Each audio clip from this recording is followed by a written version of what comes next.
In the late 1990s, KK's Corner was a familiar and frequently visited stop for both locals and travellers in southwest Louisiana. Located just a few miles south of Lake Charles, at the intersection of Louisiana Highway 14 and Tom Hebert Road, the small convenience store was more than just a place to grab supplies. It was a staple of rural life. Hunters and fishermen heading out from Lake Charles, a city known for its rich culture, vibrant Cajun heritage, and proximity to some of Louisiana's best outdoor recreation spots, often made KK's Corner their last stop before disappearing into the marshes or bayous for the day. The store offered a little bit of everything, from shotgun sales and bait to cold drinks, snacks and hot food, catering to the needs of both outdoorsmen and residents from the surrounding countryside. Its location and down-to-earth atmosphere made it a daily pit stop for many making their way to or from Lake Charles, a regional hub for commerce, tourism and industry. However, on Sunday, July 6, 1997, KK's Corner would no longer be known just as a beloved country store. That day, it became the focus of intense attention and conversation throughout southwest Louisiana, marking a tragic turning point that would haunt the community for years to come. Late on the night of Saturday, July 5th, 1997, 26-year-old Stacey Reeves and 21-year-old Marty LaBeouf were wrapping up their shifts at KK's Corner. With them that night was 14-year-old Nicole Goodry, who had come along to visit Stacey. Nicole often babysat Stacey's young twin daughters, Tracy Lane and Tiffany Lynn, and was a trusted presence in her life. Mark Patrick Bradford Marty LaBeouf was born on the 2nd of January 1976 in Lake Charles to Ellis and Janilla. Stacey Lynn Reeves was born on the 22nd of June 1971 and was affectionately given the nickname Boogie by her loved ones. Nicole Renee Goodry was born on August 9th, 1982 and was a student at J.I. Watson Elementary School. For Marty LaBeouf's family, KK's Corner was more than just a job. It was a familiar part of daily life. At the time, 2 of the 5 LaBeouf siblings were working there, though Marty's sister Tanya was temporarily away on maternity leave.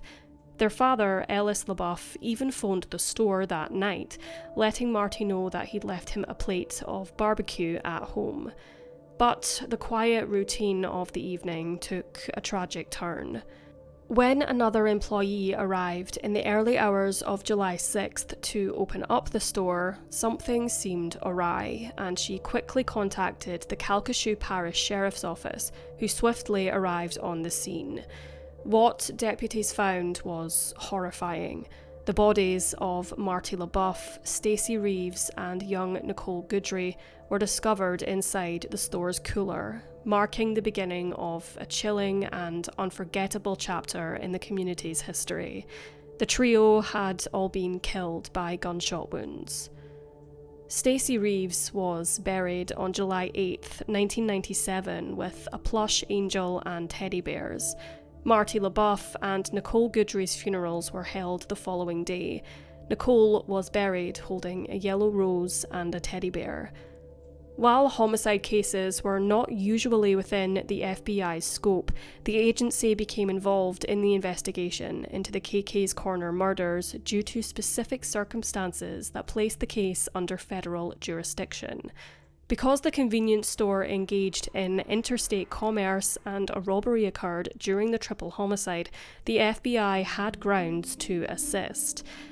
At the request of the Calcasieu Parish Sheriff's Office, the FBI joined a multi-agency task force with the shared goal of bringing the perpetrators to justice. Their involvement brought additional resources, expertise, and investigative power to the table, with authorities hoping that the collaboration would improve their chances of cracking the case and delivering answers to a shaken community. As the investigation continued without any arrests, authorities ramped up their efforts to identify those responsible, and the case soon drew national attention. A television crew from Fox's America's Most Wanted travelled to Lake Charles, spending 2 days filming a feature on the brutal triple homicide at KK's Corner. When the segment aired in January of 1998, it included newly released information and an updated composite sketch of a man authorities wished to question. The broadcast sparked a wave of speculation throughout the Lake Charles area. Whispers quickly spread that the man in the sketch bore a striking resemblance to Richard McElveen, the son of then Calcasieu Parish Sheriff Wayne McElveen, fueling a firestorm of rumours and public suspicion that further complicated an already tense and high-profile investigation. Sheriff Wayne McElveen held a press conference to publicly address and dispel the growing rumours linking his son to the murders. Clearly frustrated, McElveen announced his intent to uncover the origins of the allegations and stated that he would pursue legal action against anyone found to be spreading the false claims. According to the sheriff, individuals believed to be responsible for circulating the rumours had already been questioned by his office. Lake Charles attorney Hunter Lundy held a press conference to publicly deny any involvement in spreading the rumours surrounding Sheriff Wayne McElveen's son in connection to the KK's Corner murders. At the time, Lundy's wife, Beth Lundy, was actively campaigning for the position of sheriff, which had led to speculation about their possible political motivations. However, Hunter Lundy firmly stated that neither he nor his wife had any role in starting the rumours and distanced themselves from the controversy that had cast a shadow over the investigation. Tensions continued to rise as the families of the victims, Stacey Reeves, Marty LaBeouf and Nicole Goodry, voiced their concerns over a potential conflict of interest and began calling for an independent investigation. Despite their plea for transparency, they were not permitted to attend the press conference, deepening the community's unease and further fueling suspicions surrounding the case. By June of 1998, nearly 1 year on from the murders, Sheriff McElveen raised the reward to $100,000 for any person who could provide information to investigators. In July 1998, the families of the KK's Corner victims came forward with serious allegations, suggesting that the murders might have been preventable. In a lawsuit filed by the family of Stacey Reeves, it was claimed that Stacey had feared for her life prior to her death. According to the suit, she had confided in others that she believed her boyfriend Kevin Abel's death, officially ruled a suicide, was actually a murder. The lawsuit further alleged that Stacey had been promised protection by the sheriff's office, which she never received. The suit contended that her safety was compromised because she had reported individuals involved in drug trafficking and possibly linked to her boyfriend's death, angering those she exposed. In addition to these claims, the families of the victims also filed a suit against Sheriff Wayne McElveen for intentional infliction of emotional distress, citing his decision to bar them from attending a press conference as a deeply hurtful and unjust action during an already painful time. On August 27, 1998, a tip sparked by the airing of America's Most Wanted led investigators to question a new suspect in the KK's Corner case. The episode had highlighted a specific detail. One of the men being sought for questioning was seen with a rabbit's foot keychain. That detail caught the attention of Lonnie Kemp, who contacted authorities and identified the man as Thomas Frank Cisco. Following the tip, Cisco was brought in for interrogation. During questioning, he confessed to his involvement in the triple homicide and implicated another man, Robert Thigpen, as his accomplice. According to Cisco's statement, both had been at the scene, but it was Thigpen who pulled the trigger. Exactly 418 days after the brutal murders at KK's Corner, authorities arrested 29-year-old Thomas Frank Cisco, a former Lake Charles resident who had relocated to New Orleans 2 years earlier. Cisco was charged with 3 counts of first-degree murder in connections with the deaths of Stacey Reeves, Marty LaBeouf, and Nicole Guidry. However, just days later, on August 31st, 1998, Cisco recanted his confession he had initially given to investigators. The case took another turn when police cleared Robert Thigpen, the man Cisco had accused of being the shooter, after verifying his solid alibi. Confronted with this new information, Cisco altered his story once again, now insisting that he had never been at KK's Corner the night of the murders. In January 1999, Thomas Cisco provided yet another version of events, now claiming that he had been under the influence of drugs when he led the victims into the cooler at KK's Corner and shot them, execution style. Cisco alleged that 2 other men were involved, one described as a black man and another referred to as only Bobby. As part of his cooperation, Cisco took investigators to the Laplace area, where he claimed to have destroyed the store's security footage the night of the murders. While at the site, he added a new twist, stating that a 4th person had been present during the killings. When shown composite sketches by investigators, Cisco identified the man in the first sketch as Bobby. He then claimed that the individual depicted in the America's Most Wanted sketch resembled himself, before changing his story yet again and saying the sketch actually portrayed someone named Chris, whose last name he did not know. Over 6 months after his initial arrest, Cisco shifted the narrative once more, now pointing the finger at Richard McElveen, the son of then Sheriff Wayne McElveen. According to Cisco, McElveen had offered him $20,000 to carry out the murders, an offer Cisco claimed he accepted in a desperate attempt to fund his drug addiction. Despite the explosive accusation, no evidence ever surfaced linking Richard McElveen to the crime. In July 2000, Beth Lundy, the wife of attorney Hunter Lundy, who had previously filed lawsuits on behalf of the victims' families against Sheriff McElveen, was appointed as the new sheriff of Calcasieu Parish. On October 9th, 2000, the trial for the triple murder commenced. Due to the widespread media coverage surrounding the case, the jury was selected from Baton Rouge to ensure a fair trial. Further details were released about the killings as the trial progressed. The 2 KK's Corner employees who opened the store on the morning of July 6th saw that cash was scattered across the floor and the office door had been violently ripped from its hinges. When the first Calcasieu Parish Sheriff's Deputy arrived after they had called 911, they were met with a horrifying scene. The bodies of Stacey, Marty, and Nicole were found inside the store's cooler, each shot multiple times. Ellis LaBeouf, Marty's father, was one of the last people to speak with any of the victims. He later testified that shortly after midnight, he had called Marty to tell him he'd left a plate of barbecue for him at home. Marty replied, "I'll be home soon." Court records later revealed that the store's security system had not been activated that night. WatchGuard security had contacted the sheriff's department asking for an officer to check the building's doors, but no unit was dispatched. Despite the investigation, the murder weapon was never located.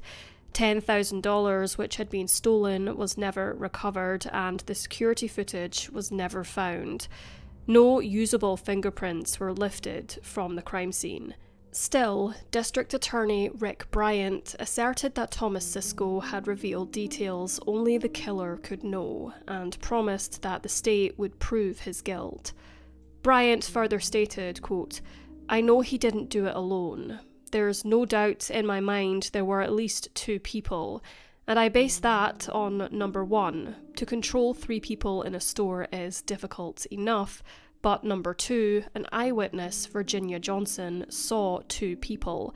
In fact, she's the one who did the composite drawing under hypnosis on 1, and the other individual had the rabbit foot keychain, which is Thomas Sisko. Speaking of the second suspect, he stated, quote, "This guy was from New Orleans. He was one of Sisko's best friends, and he is a perfect match to the composite drawing that was shown on TV." Bryant asserted his belief that the suspect is still alive. However, quote, "He claims he was with his girlfriend and claims he was never in Lake Charles." On October 18th, following only 2 hours of deliberation, the jury returned a verdict. Thomas Frank Sisko was found guilty on all 3 accounts of first-degree murder. He was sentenced to death by lethal injection. On December 3rd, Thomas Sisko's conviction and death sentence were ultimately overturned after it was revealed that his defense attorney, Evelyn Oubre, had a conflict of interest. Oubre had previously represented Lucky Delouche, the lead investigator in the KK's Corner murder case, as well as Delouche's wife in unrelated legal matters. Although Sisko had signed a waiver permitting Oubre to serve as his attorney despite the conflict, the state's High Court determined that the waiver had not been made knowingly or intelligently. As a result, the court ruled that Sisko had been denied his constitutional right to conflict-free legal representation, leading to the reversal of his conviction and sentence. In March 2010, after being granted a new trial, Thomas Frank Sisko accepted a plea agreement, reducing his charges to 3 counts of manslaughter. The deal spared him another lengthy trial and ensured a substantial prison sentence. The families of the victims supported the agreement, as it guaranteed Sisko would serve 90 years at Angola prison, effectively a life sentence, offering them a sense of justice and closure after years of legal battles and uncertainty. On February 8, 2023, Thomas Sisko was unexpectedly granted parole after serving 24.5 years in prison, a decision that took the district attorney's office by surprise. However, the circumstances surrounding his parole quickly came under scrutiny. The night before his hearing, Sisko was reportedly found in possession of contraband, including 17 antipsychotic pills, 3 Benadryl tablets, and 2 over-the-counter stomach medications. Following the parole board's decision, the district attorney's office requested access to Sisko's disciplinary records. It was then they discovered that the incident involving the contraband had not been disclosed to the board prior to the hearing. As a result of this oversight, Sisko's parole was rendered invalid. He was deemed ineligible for release and barred from reapplying for parole for at least 2 more years. The KK's Corner case remains officially open. Major David Wagoner, who leads the cold case unit at the Calcasieu Parish Sheriff's Office, confirmed that evidence points to the involvement of more than 1 person in the murders. Speaking about a witness's testimony, he stated, quote, "When she was interviewed, she identified at least 2 people that entered the store that night, one of those being Sisko. So there was more than 1 person in the company of Sisko. There may have been more."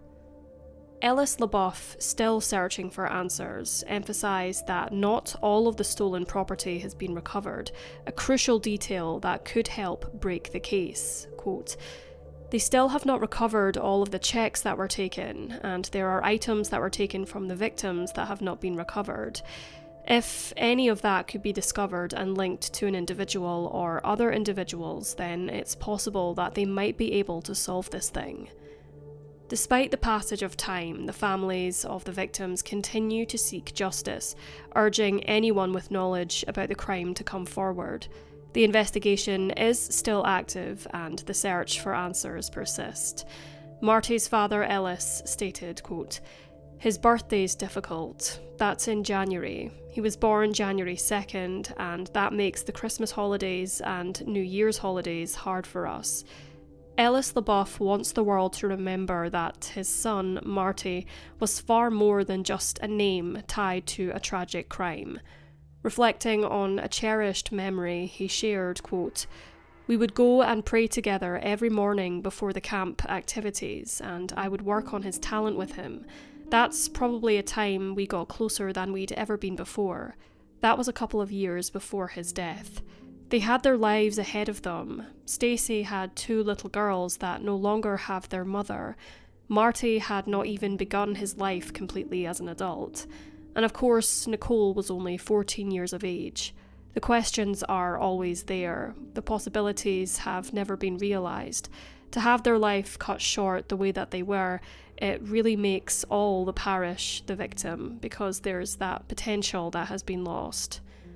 A poignant carving on Stacy's gravestone reads, quote, "Mother's heart, twins' mum, a friend to all, stranger to none, and now her journey's just begun." Sadly, it was reported in 2021 that one of Stacey Reeves' daughters, Tracy, unexpectedly passed away, with her death later ruled as an accident. Nicole Goodry's mother shared with KPLC the ongoing heartache her family endures as they continue to seek justice for Nicole's murder. She expressed how painful it is to relive the tragedy year after year without closure. What the family wants most, she said, is for the case to be solved, so that Nicole can finally be at peace and they can begin to heal.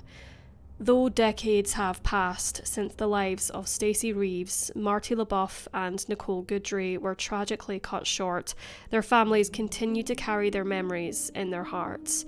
Stacey is remembered as a devoted mother, Marty as a kind-hearted young man with a strong sense of family, and Nicole as a bright, compassionate teenager with her whole life ahead of her.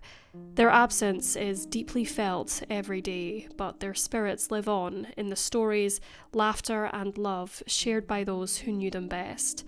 For their families, honouring their memory means never giving up hope for full justice and ensuring that Stacey, Marty and Nicole are never forgotten.